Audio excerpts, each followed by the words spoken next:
Hi everyone and welcome. Today we're joined by Benjamin Olá a Abelow, todos, sejam bem-vindos.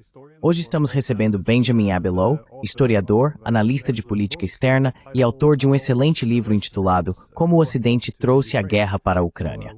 Seja bem-vindo ao programa. Obrigado, Glenn. É um prazer estar aqui. Esse livro recebeu elogios de grandes nomes: Robert F. Kennedy, Jack Matlock, John Mearsheimer e outros grandes nomes. Eu realmente gostei do título, Como o Ocidente Trouxe a Guerra para a Ucrânia. Porque é algo sobre o qual não deveríamos estar discutindo. Até que ponto o Ocidente esteve envolvido nessa guerra, em termos de provocá-la? E posso imaginar que o próprio título foi recebido com alguma oposição hostil.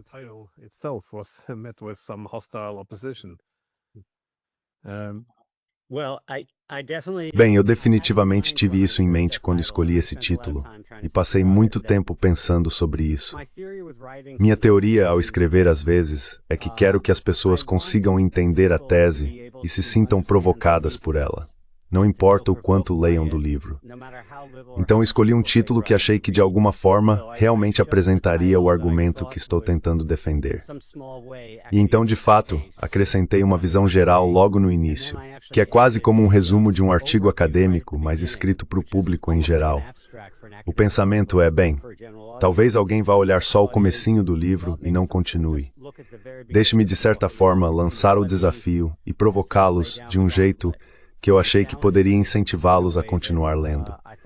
Então tentei escolher o título e o formato de uma maneira que, na minha opinião, continuasse atraindo as pessoas e tentasse apresentar um argumento convincente, mesmo para quem talvez fosse realmente contra ele desde o início.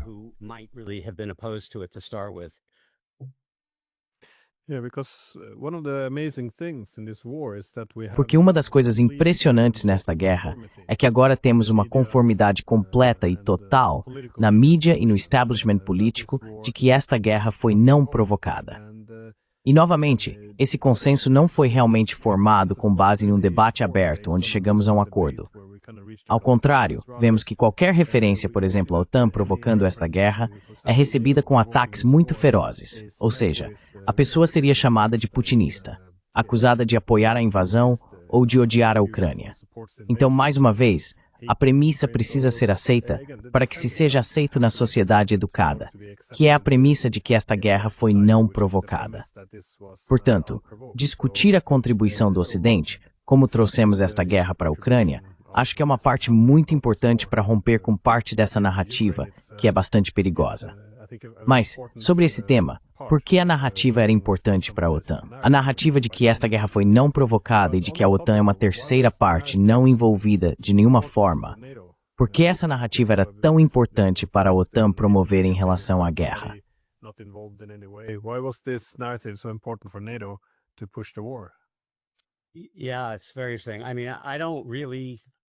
Sim, é muito interessante.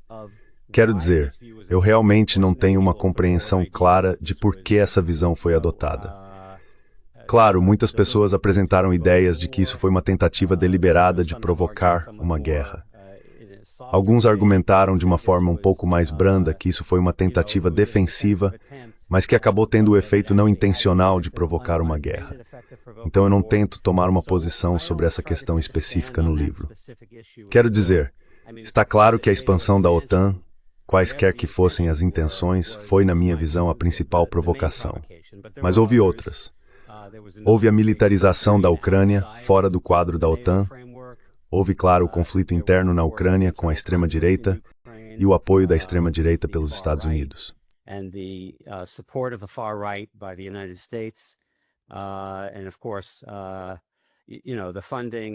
E, claro, o financiamento e o apoio ao Maidan.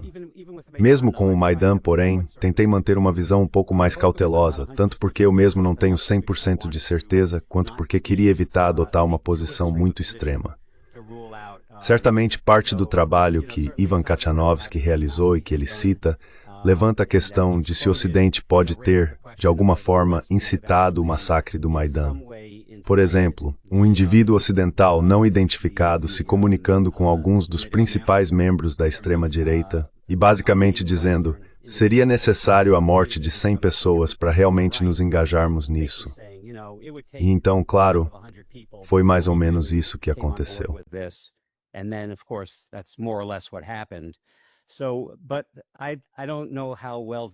Eu não sei o quão bem verificado isso está, então estou tentando não tomar uma posição sobre isso. Mas certamente a narrativa é essencial, porque tudo o que o Ocidente está tentando fazer se baseia na narrativa de que esta foi uma guerra deliberada de expansão, que Putin é o agressor. Se essa premissa for questionada ou desmentida de forma séria, então toda a premissa da guerra desmorona. Porque aí você basicamente... Bem, você conhece meu histórico, Glenn. Eu tenho um histórico meio variado. Tenho um diploma em medicina e muitas vezes olho para isso de uma forma muito simplista, médica. Eu penso que se você está diagnosticando um problema e faz o diagnóstico errado em um contexto médico, você vai aplicar um tratamento totalmente equivocado.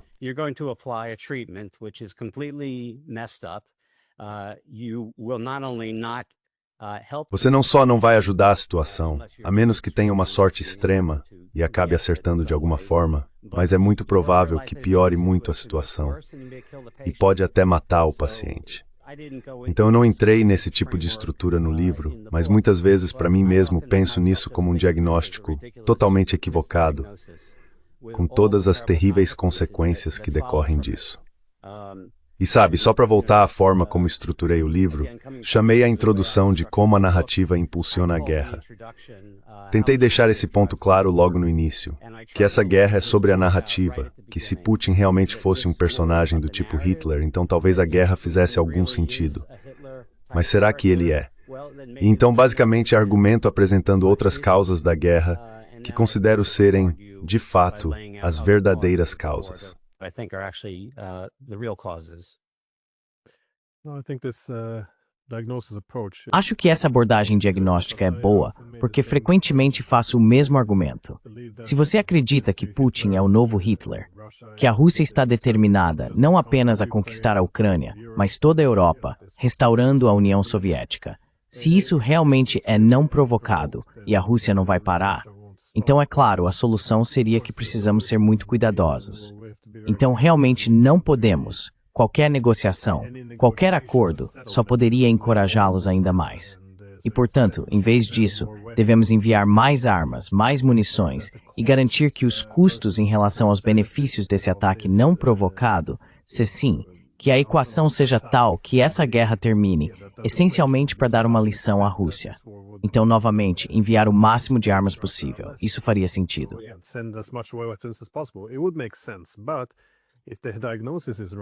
Mas se o diagnóstico estiver errado, porque a contra-hipótese aqui é que a Rússia foi provocada, que a Rússia viu isso como uma ameaça à sua existência.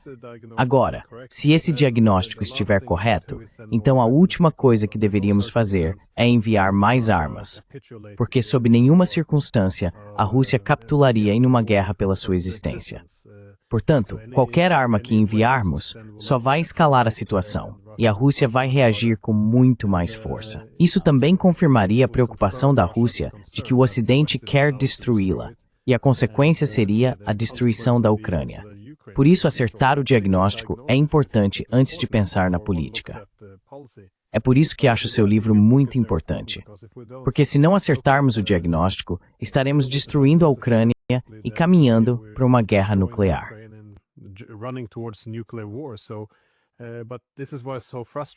Mas é por isso que é tão frustrante, porque se você nem sequer pode mais, e na Europa você não pode, discutir isso. Quero dizer, agora temos políticos dizendo que, sabe, sugerir que a OTAN provocou essa guerra é propaganda russa. Então você pode ter sua carreira destruída se repetir o que agora é considerado pelo governo como propaganda russa. Mas achei que poderíamos começar com a questão da provocação, porque no seu livro você começa com as provocações que remontam ao fim da Guerra Fria, depois a dissolução da União Soviética. Então você começa nos anos 1990, primeiro olhando para o período pré-guerra, de 1990 a 2014. Quais foram as principais provocações do seu ponto de vista?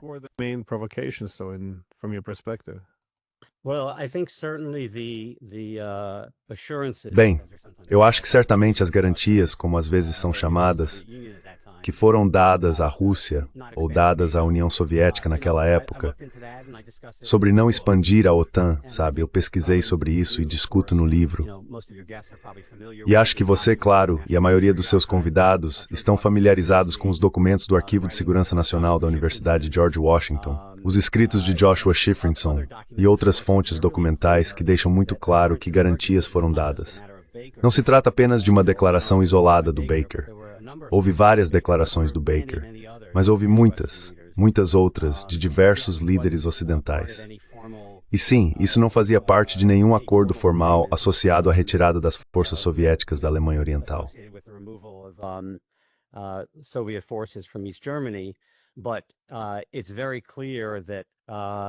Mas está muito claro que foram dadas garantias. Mark Trachtenberg escreveu materiais excelentes sobre essa questão da exigência de um acordo escrito e como isso, na verdade, não é preciso em termos de como funciona a história diplomática. Todos esses são pontos que você também já levantou. Enfim, meu ponto aqui é simplesmente que esse não foi o único elemento decisivo no que aconteceu, mas essa desonestidade por parte do Ocidente, na minha opinião, lançou as bases para um ceticismo crescente por parte dos líderes russos. E então, é claro, com a expansão da OTAN que aconteceu inicialmente em 1997, mas na verdade parece que o caminho já estava traçado provavelmente desde 94, se não me engano, e depois com a expansão contínua.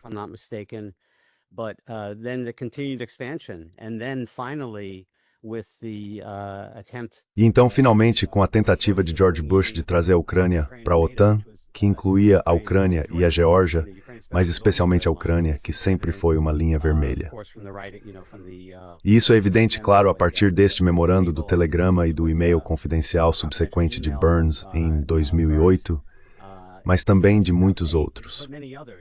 Um dos pontos que destaco no livro, e este acredito é um que muitas vezes não é levado em consideração, é que, sabe, foi ou no final de 2007 ou em 2008, não sabemos exatamente, mas o Conselho Nacional de Inteligência dos Estados Unidos realmente assumiu a posição de que se os Estados Unidos tentassem trazer a Ucrânia para a OTAN, várias coisas poderiam acontecer.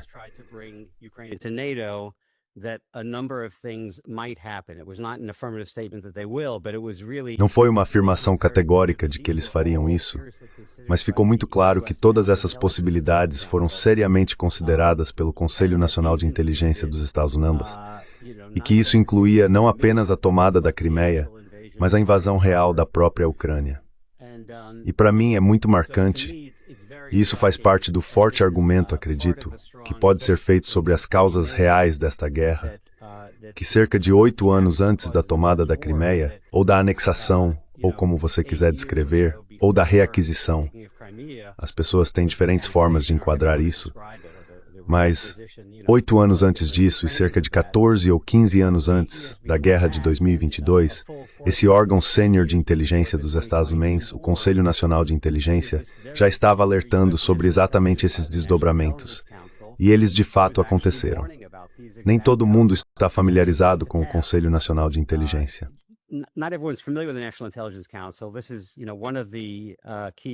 Este é um dos principais órgãos nacionais de inteligência, mas sua função específica é sintetizar informações de inteligência e fornecê-las a outros ramos do governo. E é realmente notável que esse documento existisse. Fiona Hill estava envolvida com o Conselho Nacional de Inteligência naquela época. E claro, ela é mais conhecida por ser uma defensora ferrenha e por afirmar que a OTAN não tinha nada a ver com isso. Mas ela mesma, em diversas ocasiões, deixou muito claro que acha que a OTAN tem sim a ver com isso.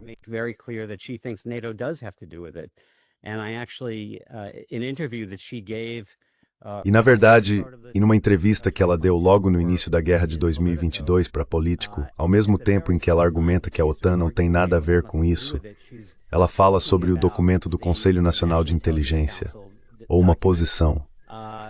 E ao mesmo tempo, ela defende uma posição muito parecida com a do John Mearsheimer, de que se os Estados Unidos continuassem com o que estavam fazendo, a Ucrânia seria destruída. Ela não usa a palavra destruída, mas usa um termo como, por exemplo, desmembrada ou dividida ou coisas assim. Então, até mesmo Fiona Hill foi muito clara sobre o que poderia acontecer.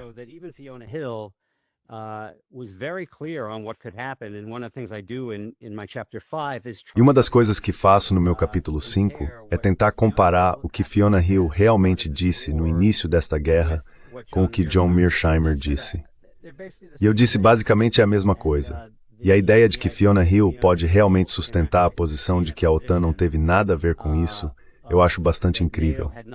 Essa é, claro, a minha opinião. Mas você sabe, os leitores do livro podem formar sua própria opinião, ou aqueles que leram, leem. Acho que foi em 28 de fevereiro de 2022, a entrevista dela na Político. É daí que vem a declaração específica a qual estou me referindo. As pessoas podem, pelo menos da última vez que verifiquei, isso ainda estava disponível online, e podem simplesmente ler e então comparar mentalmente com as posições de Mearsheimer.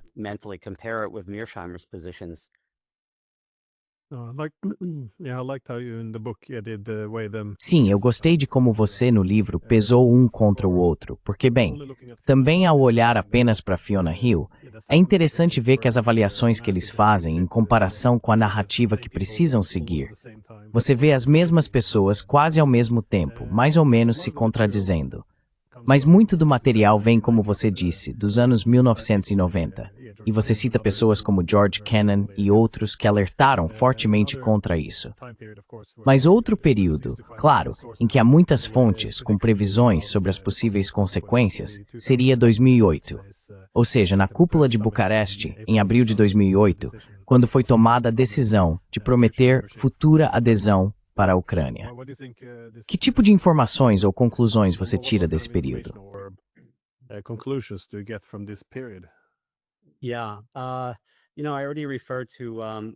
Sim, eu já mencionei William Burns e a divulgação de seu memorando e e-mail pelo Wikileaks.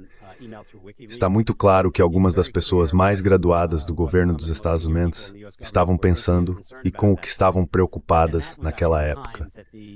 E foi justamente nesse período que a posição do Conselho Nacional de Inteligência foi assumida, final de 2007, início de 2008. Então acho que a documentação é muito boa nesse sentido, mostrando que isso foi um grande fator de incitação. Houve um artigo na Der Spiegel que detalhou bastante a cúpula de 2008 e falou sobre as relações entre Rice e Bush e os líderes franceses e alemães. E ficou muito claro que todos eram fortemente contrários a isso, que realmente entendiam aonde isso poderia levar, isso seria percebido pela Rússia. Como acho que John Mearsheimer enfatizou as declarações daquela época, que isso poderia ser visto como um ato de guerra.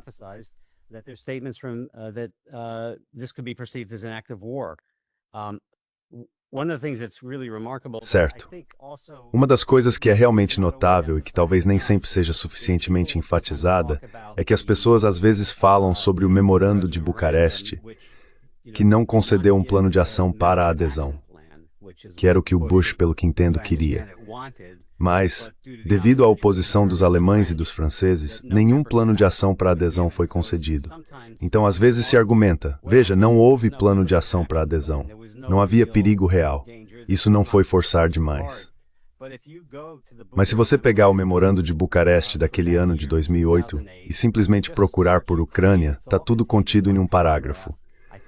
Acho que pode estar no parágrafo 23, se não me engano, mas de qualquer forma basta fazer uma busca pela palavra. E ao ler o parágrafo, fica muito claro o quão forte era aquela declaração.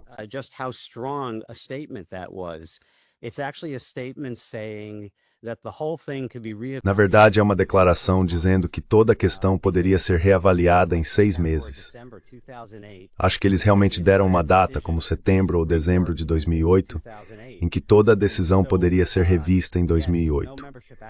E, portanto, sim, nenhum plano de ação para adesão foi concedido, e isso foi até certo ponto um recuo por parte dos Estados. Mas a declaração, na minha opinião, é na verdade muito mais forte do que a maioria das pessoas percebe. Para mim, pareceu bastante ameaçadora.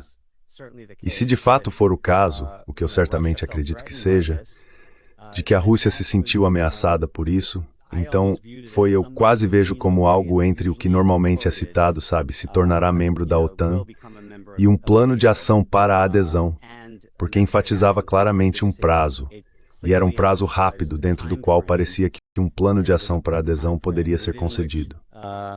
it sounded like a membership action plan could be given.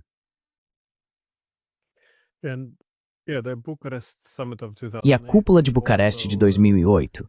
Bem, uma conclusão seria que mesmo que os europeus não quisessem trazer a Ucrânia imediatamente para a OTAN, já que isso poderia ser visto como uma declaração de guerra contra a Rússia, essas foram as palavras de Angela Merkel na época, havia ainda assim o reconhecimento de que isso poderia ser feito de forma incremental, por meio de pequenos passos.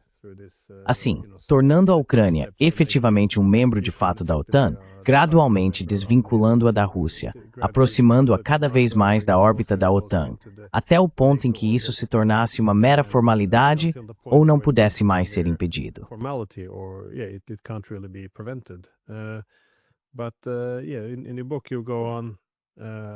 Mas no seu livro, você continua após esse período até 2014, que novamente, se voltarmos aos anos 90, não era controverso argumentar que a expansão da OTAN seria provocativa. Mas em 2014, ocorre a derrubada do governo com o apoio do Ocidente em Kiev, e a Rússia retalia ou responde. Ela assume o controle da Crimeia e, pelo que entendi, oferece apoio limitado ao Donbass. Não apoia a secessão. Mas o que você vê acontecendo entre, digamos, quando a guerra começou em 2014 até a invasão russa 8 anos depois, em 2022? Yeah. Let me just go back. Deixe-me voltar um pouco. Eu realmente quero responder ao que você está dizendo, mas deixe-me retroceder mais um passo, que é algo que eu não mencionei ou que nós não discutimos, e que também se relaciona com esse período.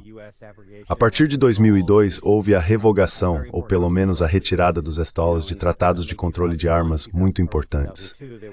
No final de 2001, início de 2002, houve a retirada do Tratado ABM. E depois, claro, houve a retirada subsequente foi em 2019 ou em 2017. Às vezes eu confundo do Tratado INF.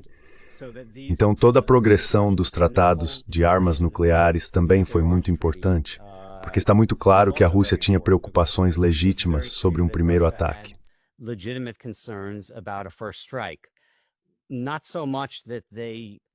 Não tanto porque eles estavam convencidos de que os Estados Unidos realmente poderiam realizar um primeiro ataque de forma eficaz, mas havia uma preocupação legítima de que alguns líderes nos Estados Unidos pudessem achar que sim, e portanto poderiam tentar. Esse é um ponto que, eu acho muito importante destacar.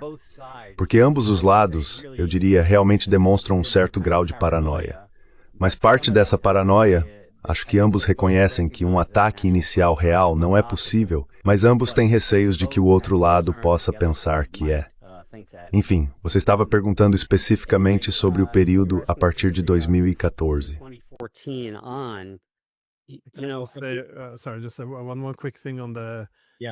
Desculpe, só mais uma coisa rápida sobre o cancelamento do Tratado INF em 2019. O sistema de defesa antimísseis foi o presidente Dmitry Medvedev quem disse em 2011, se não me engano, que se esse sistema algum dia atingisse o potencial de realmente conseguir interceptar as capacidades retaliatórias da Rússia após um primeiro ataque dos Estados Unidos, se chegasse a esse nível, então a Rússia provavelmente atacaria esses componentes de mísseis em um ataque preventivo, ou talvez preemptivo. Mas de qualquer forma, isso é algo que muitas vezes descartamos, o quão grande era essa preocupação. E eu acho que, como você disse corretamente, não só existe a preocupação de que isso transformaria ou converteria as armas nucleares de um armamento defensivo baseado na dissuasão, ao ser pares de interceptar as capacidades retaliadoras.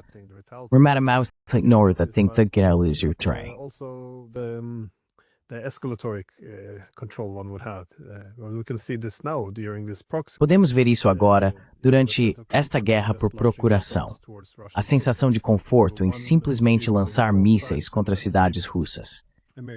Presume-se então, de ambos os lados, que se os líderes americanos estivessem convencidos ou acreditassem até certo ponto que possuíam alguma capacidade de ataque preventivo, agiriam de forma mais agressiva, assumindo também, portanto, que os russos teriam que ceder ou capitular se os Estados Unidos apenas exercessem pressão suficiente sobre eles.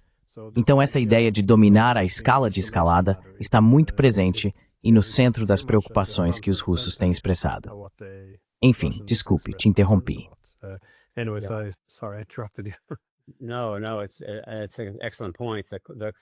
Não, é um excelente ponto. A questão de usar uma ameaça, ou até mesmo uma ameaça teórica, ou simplesmente comunicar de forma convincente a visão de que se acredita ser capaz de realizar um primeiro ataque, isso pode contribuir para um tipo de padrão coercitivo no âmbito convencional ou uma tentativa de usar coerção nuclear nesse contexto.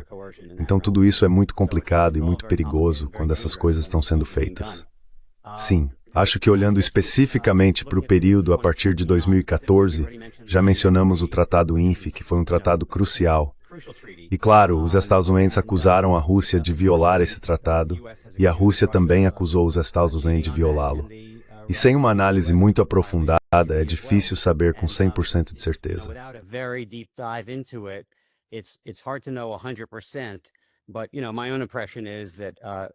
Mas minha impressão pessoal é que certamente os Estados Unidos provavelmente estavam. As análises que li sobre os lançadores MK-41, que são os lançadores dos sistemas ABM que estavam sendo instalados na Polônia e na Romênia, sugerem que isso provavelmente foi uma violação do Tratado INF. A questão sobre o alcance de alguns mísseis russos, eu não aprofundei tanto, mas é possível que também tenha sido uma violação. Mas, de qualquer forma, o ponto principal, que tento destacar no livro, é que foram os Estados Unidos que se recusaram a tentar negociar e resolver essas questões, e que o verdadeiro motivo para a retirada do tratado pode ter tido mais a ver com o desejo de conter o crescente arsenal nuclear da China, que não estava coberto por esse acordo.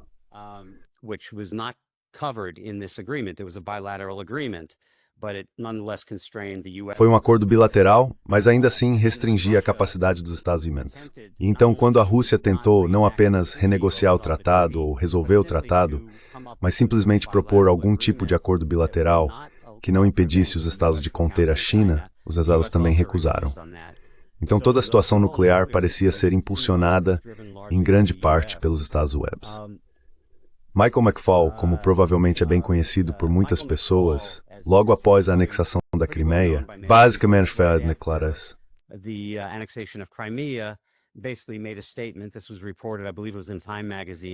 Isso foi relatado, acredito que foi na revista Time, que esse foi um movimento impulsivo de Putin, uma resposta à anexação da Crimeia. Então é meio extraordinário que quando você tem alguém, já dei o exemplo da Fiona Hill, mas agora você tem o exemplo de Michael McFaul, que é basicamente um falcão extremo, e argumentou contra a ideia de que a OTAN teve qualquer envolvimento nisso, alegando em vez disso que esse foi um movimento expansionista da Rússia. Ele próprio afirmou que esse foi um movimento impulsivo tomado em resposta à Crimeia. Então, partindo daí, acho que as evidências são claras. Mas então, é claro, a CIA começou a se envolver ativamente.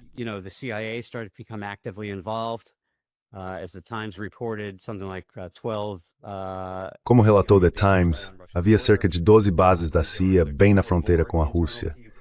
Acredito que havia outras 2 ou mais dentro da Ucrânia. Depois há declarações sobre o papel dos Estados Unidos no financiamento do Maidan, seu papel na promoção da democracia ao longo do tempo e a possibilidade de que eles estivessem direta e conscientemente envolvidos na promoção da violência, certamente ao recerem um novo governo ucraniano de uma forma que ia contra a Constituição da Ucrânia. E então, é claro, como o trabalho de Ivan Kachanovsky mostrou e enfatizou de forma muito clara, mas que também ficou muito evidente a partir de uma ligação telefônica entre Catherine Ashton e Urmas Payet, logo após os eventos do Maidan em 2014, quando aquela ligação sobre o massacre do Maidan foi vazada.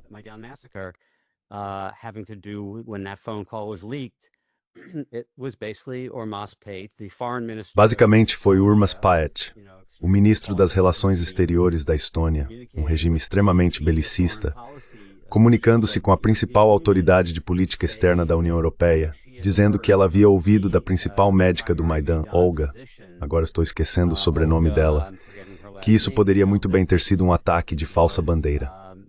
Mais tarde, pelo que entendi, ela acabou retirando essa declaração. Mas é claro, quais eram os incentivos dela para fazer isso? Ela provavelmente estava sob enorme pressão, talvez até ameaças. Então os Estados certamente desempenharam um papel na mudança de regime. Se eles tiveram um papel direto na violência ou não, acho difícil avaliar.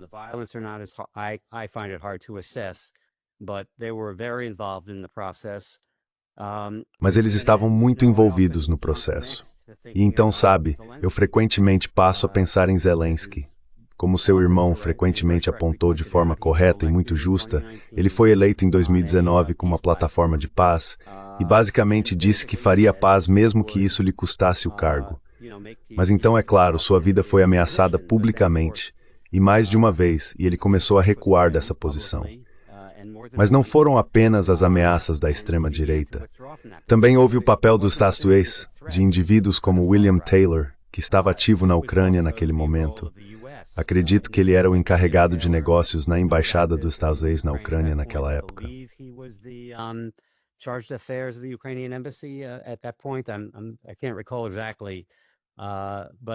Não consigo me lembrar exatamente.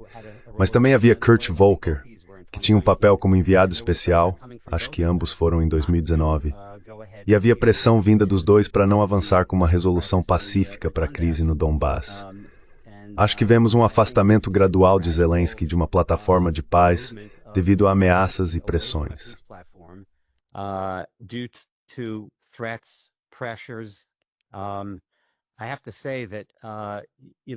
Tenho que dizer que você, Glenn, postou um vídeo bastante notável, um trecho curto, uma declaração do Zelensky, falando sobre como algumas potências ocidentais ficariam muito felizes em você sabe, não chegar a um acordo. Sabe, houve momentos em que me peguei pensando, será que é possível que Zelensky tenha sofrido algum tipo de pressão das agências de inteligência do Ocidente? Quero dizer, isso é puramente especulativo. Realmente não tenho nenhuma base para isso, além de, você sabe, ver como a CIA já operou em outros contextos. Então acho que meu ponto aqui não é tanto fazer alegações sem fundamento sobre nada, mas simplesmente dizer que está muito claro que houve pressões sobre Zelensky de várias fontes que o forçavam a não seguir adiante com a plataforma de paz.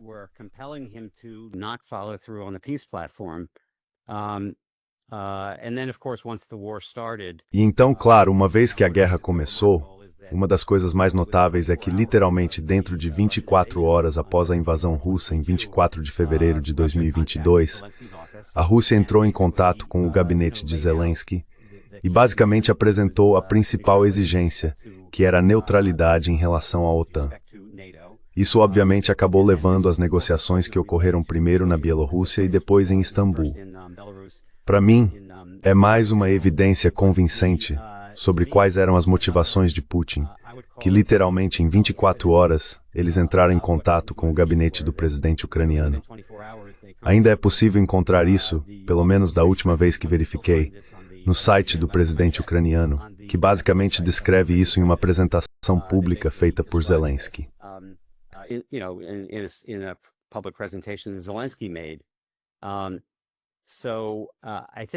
Então eu acho que as evidências realmente indicam que isso foi uma tentativa do Putin de implementar uma política de, o que eu chamaria de diplomacia coercitiva, para tentar obrigar a Ucrânia a aceitar a neutralidade em relação à OTAN.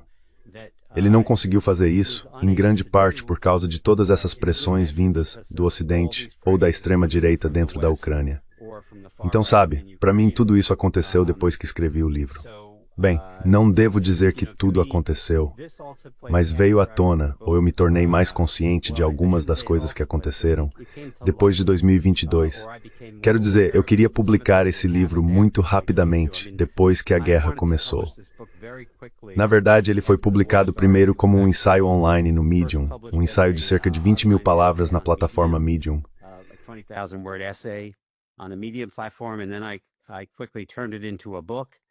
E então eu rapidamente transformei isso em um livro e também providenciei a publicação em alemão. E tudo isso saiu até o verão de 2022, porque achei muito importante lançar rapidamente. Mas como resultado, houve coisas importantes que não pude incluir. E certamente uma das coisas que eu teria incluído que foi, na minha opinião, uma boa confirmação sobre quais eram os verdadeiros motivos russos, diplomacia coercitiva, Foi algo que aconteceu ou ficou evidente depois que o livro já estava, você sabe, no processo de publicação. Então é isso. Bem, após a eleição de Zelensky em 2019, não foi apenas a extrema-direita que exerceu pressão e ameaçou sua vida, mas também o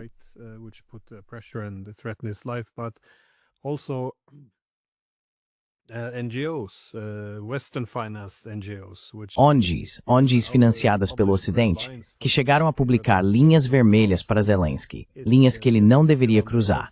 E isso ainda está nos sites dessas ONGs, e é uma lista bastante longa de linhas vermelhas. Basicamente, ele não pode negociar com a Rússia sem que países da OTAN estejam presentes. Nada do que ele fizer pode colocar em risco a futura adesão à OTAN. E na prática, era uma longa lista que ia contra todas as promessas de campanha dele. Então, é preocupante que isso também, bem, chamamos de ONGs, mas elas são financiadas, claro, pela maioria dos governos ocidentais.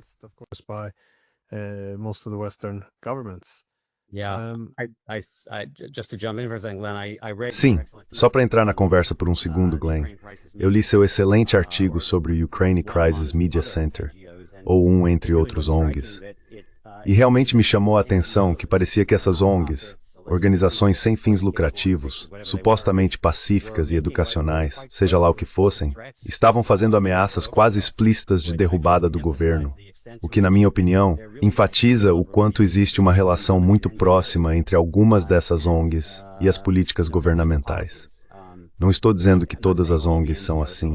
Eu realmente não entendo o equilíbrio entre, atividades mais benignas de ONGs financiadas pela USAID versus o financiamento de atividades que são essencialmente, braços do aparato militar industrial ou de inteligência dos Estados Unidos. Mas é bastante notável algumas das coisas que estão acontecendo. Então, sim, e na verdade, eu tomei conhecimento disso através dos seus textos, que são de uma importância tremenda.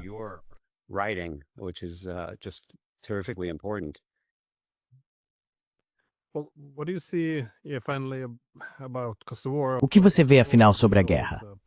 Claro, ela ainda não acabou. Isso sempre é algo problemático quando se escreve um livro sobre uma guerra que ainda está em andamento.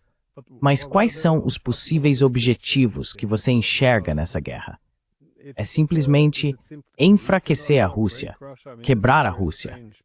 Quero dizer, isso é muito estranho, porque normalmente se você estivesse lutando contra a maior potência nuclear do mundo, seria importante definir o que é vitória. E acho que uma preocupação central para muitos, ao observar a OTAN nos últimos 30 anos, é que é muito fácil entrar nessas guerras.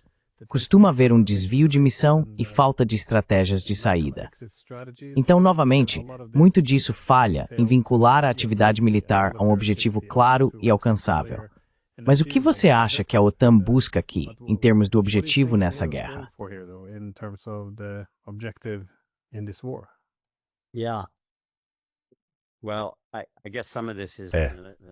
Bem, acho que essa é a pergunta de $1 milhão. Não sinto que tenha uma resposta definitiva para isso, mas talvez o que eu possa fazer é destacar um componente que contribui, ou que percebo como um componente que contribui, que acho que ajuda a explicar algumas das atividades atuais da OTAN, pelo menos assim como algumas das posições dos líderes europeus. Acho impossível saber com certeza porque isso é uma explicação mais psicológica. Não é algo que... Não conheço nada que possa ser documentado. Mas uma das coisas que me chama a atenção sobre os líderes europeus é a questão de por que eles nesse momento estão dobrando a aposta. E minha percepção é que uma das razões é que eles seguiram o Ocidente tão cegamente. Quero dizer, inicialmente, Alemanha e França eram tão contrárias à expansão da OTAN em 2008. E não sei exatamente quando isso mudou.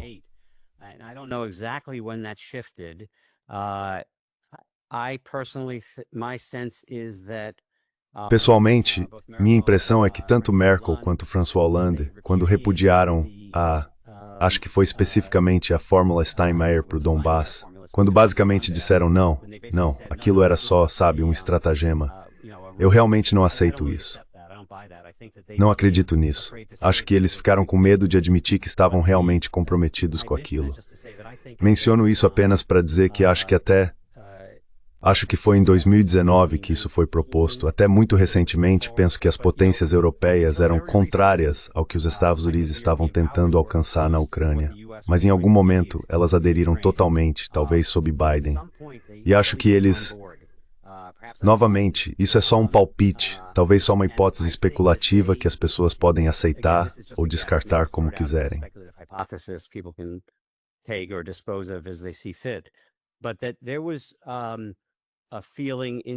Mas havia um sentimento na Europa, ao meu ver, de que se eles reconhecessem seu erro, isso implicaria admitir o quanto capitularam totalmente a posição dos Estados Unidos e repudiaram completamente sua própria autonomia.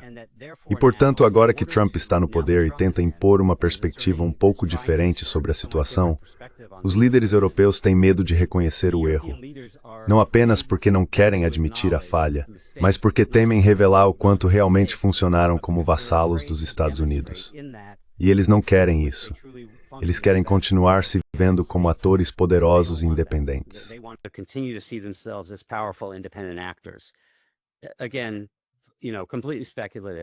Novamente, isso é totalmente especulativo, mas é um pensamento que tenho. Acho que talvez algumas das mesmas coisas possam ser ditas sobre a OTAN, que você sabe, os líderes europeus, é claro, desempenham um papel central na OTAN. Quero dizer, os Estados são um jogador dominante, mas os principais países europeus são, você sabe, de importância crucial. E acho que pode haver um argumento semelhante, de que há uma certa relutância em reconhecer até que ponto eles basicamente foram pressionados a adotar uma posição que perceberam ser um erro. Eles não querem admitir seu erro, e não querem admitir o grau de subserviência aos Estados Unidos.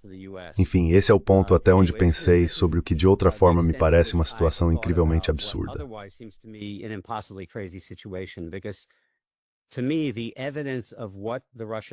Para mim, as evidências sobre quais eram realmente as motivações russas são completamente claras. Claro, o próprio Stoltenberg reconheceu isso. Outros também reconheceram qual foi a verdadeira motivação para a guerra. Em algum nível, acho que todos entendem isso. E não faz sentido que eles mantenham uma narrativa que eles mesmos devem saber que é falsa. Então começo a procurar motivos ocultos para continuarem sustentando essa narrativa. E eu acredito que esses tipos de motivações de Kunskutaigen e Noth podem ser muito irritantes. Então esse é um pouco do que penso atualmente sobre isso.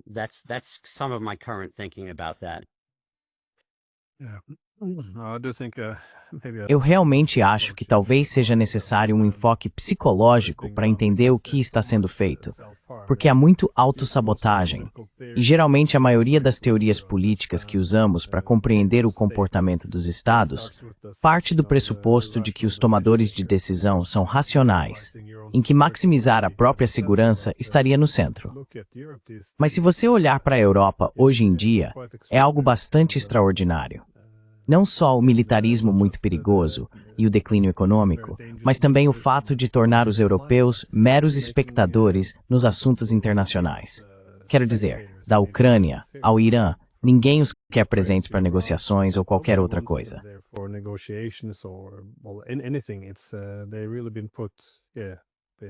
Eles realmente foram encurralados. Minha última pergunta é sobre um dos seus capítulos. Ele se chama Se o Sapato Estivesse no Outro Pé. Achei esse título interessante porque, do meu ponto de vista, um dos principais desafios ou fragilidades que se desenvolveram durante o momento unipolar foi a incapacidade ou relutância em realmente abordar as preocupações de segurança dos outros. Então, novamente, o que faríamos se estivéssemos na situação do outro? O que você tem sobre estar no lugar do outro? O que faríamos se estivéssemos na situação dos russos?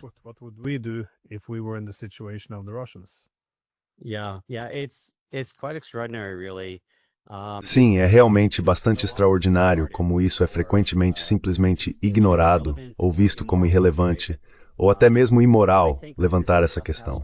Acho que é assim que os estados reagem. Certamente os estados que têm o poder de fazer o que percebem como proteger seus interesses. E até mesmo estados mais fracos fariam isso se tivessem o poder. Acho errado fazer uma distinção completa entre os grandes atores em termos de poder e os menos importantes. Porque todos estão preocupados com os mesmos tipos de questões, o dilema de segurança. Então os estados de mês, não tenho dúvida de que se algo equivalente acontecesse ao contrário, se de alguma forma os estados tivessem um desentendimento sério com o Canadá, ou um desentendimento sério com o México,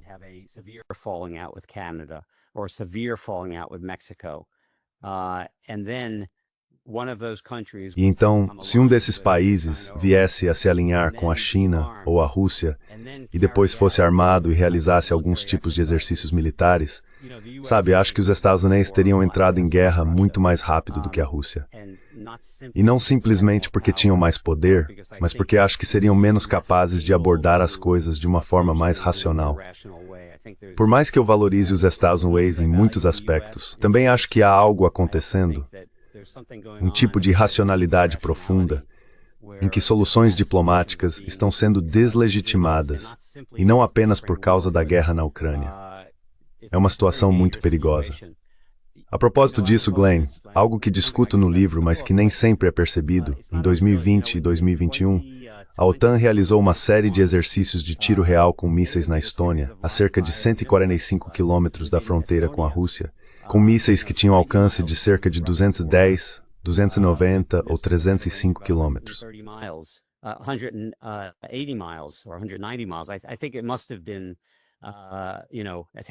Acho que deviam ser, sabe, ataque EMS, aqueles mísseis. E eles realmente dispararam os mísseis. Eles não entraram no espaço aéreo russo, mas foi discutido abertamente que o alvo desses exercícios com mísseis era praticar um ataque contra sistemas de defesa aérea russos. E isso não foi feito como parte de um plano para uma guerra preventiva, nem como parte de um plano para uma guerra agressiva contra a Rússia. Foi feito com a ideia, bem, o que faríamos, o Ocidente, se a Rússia invadisse os Bálticos? Uma das primeiras coisas que faríamos seria tentar destruir os sistemas de defesa aérea russos, para que tivéssemos um caminho mais livre para atacar algumas das forças ofensivas.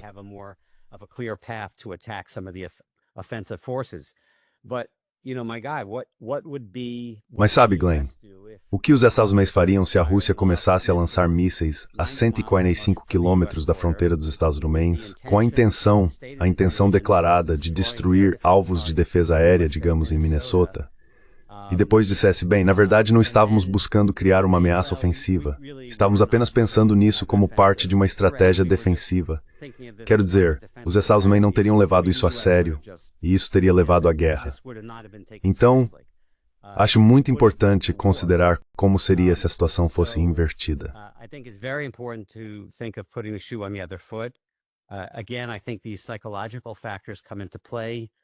Novamente, acho que esses fatores psicológicos entram em cena. As pessoas têm tanto medo de, entre aspas, recuar, que os dilemas de segurança sempre tendem a, não posso dizer sempre, mas há uma tendência de que os dilemas de segurança levem à escalada, em vez de reconhecer que o verdadeiro perigo está na escalada dentro do próprio dilema de segurança. E acho que essa é uma área em que provavelmente vejo as coisas de forma um pouco diferente de alguns dos realistas da escola mais ofensiva, que argumentam que é racional, se estou entendendo corretamente o trabalho deles, não li tão a fundo quanto deveria, mas que a tendência é que a abordagem racional dentro de um dilema de segurança seja escalar por causa das ameaças.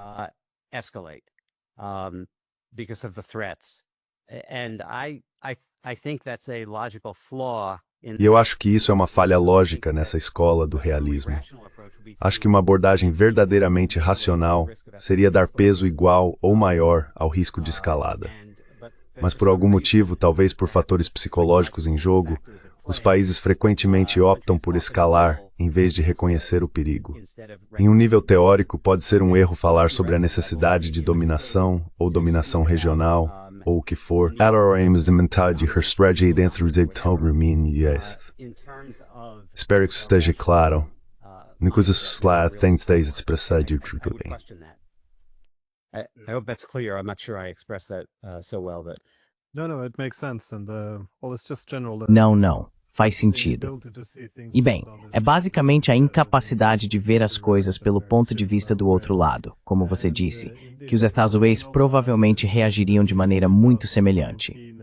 E de fato, você também pode acrescentar essa lista que entre 2019 e 2021, pessoas como o conselheiro de Zelensky, Arestovich, faziam declarações e argumentos muito abertos de que estavam treinando com a OTAN em preparação para uma guerra com a Rússia. Acabamos de sair de uma guerra agora com o Irã, na qual um ataque surpresa foi lançado contra o Irã. Quando pediram uma justificativa, um dos temas comuns foi: bem, eles disseram morte à América. Isso é inaceitável do outro lado do planeta. Imagine outra grande potência na sua fronteira fazendo exercícios de guerra contra você. É algo realmente extraordinário. Yeah. And of course, often Sim, very sim. little recognition that, E claro, muitas vezes há muito pouco reconhecimento de que esse foi um padrão iniciado pelo Ocidente em 53, que isso começou com uma espécie de má vontade ou senso de ameaça, que de certa forma é até análogo, eu acho, ao que aconteceu em 1991 com a Rússia e o Ocidente, com a rejeição de garantias.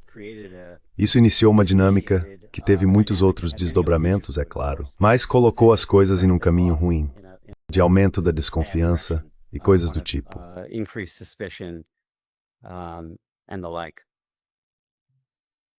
Well, Benjamin Abloh, thank you so much for your time. Bem, Benjamin, muito obrigado pelo seu tempo. Acabamos passando um pouco do tempo, mas obrigado. Também recomendo a todos que estão assistindo. Recomendo muito o livro Como o Ocidente Trouxe a Guerra para a Ucrânia. Vou deixar um link na descrição para o livro na Amazon. In the description for the book on Amazon. So Yeah, thank you great. again for your time. Thank you, Glenn. By the way, Obrigado novamente pelo seu tempo. Obrigado, Glenn. Aliás, acho que já mencionei isso antes, mas o livro continua vendendo. Quero dizer, na Alemanha, por exemplo, acho que está em primeiro lugar agora, em história política, ciência política, talvez livros didáticos de relações internacionais. Não estou fazendo isso porque o livro está fracassando. Ele continua indo surpreendentemente bem em alguns mercados. E na Itália também. Acabou de sair agora em formato de audiolivro. Foi publicado recentemente em búlgaro, mas mesmo assim, disponibilizadas as edições em alemão, inglês e francês para download, só para tentar divulgar mais. downloads, just to try to get the word out. So I will, if I haven't already, I'll send you. Então, se ainda não o fiz, vou lhe enviar um link para a página de download. As pessoas podem compartilhar esse link se quiserem, ou baixar o PDF por conta própria. Claro, é muito mais agradável ler uma cópia impressa, e não me oponho a ganhar alguns dólares pelo meu trabalho. Mas para mim o mais importante é tentar divulgar a mensagem de uma forma compacta e acessível, que apresente um argumento forte e credível para uma posição bem diferente daquela que muitos de nós temos ouvido ultimamente. Portanto, sinta-se à vontade para compartilhar também o link gratuito. Please feel free to post the free link as well. Yeah, sure. Okay. Sim, claro. Ok, isso é ainda melhor. Então vá até a descrição e pegue o livro Graha. Mais uma vez, obrigado. Thanks again. Obrigado, Glenn. Thanks, Glenn.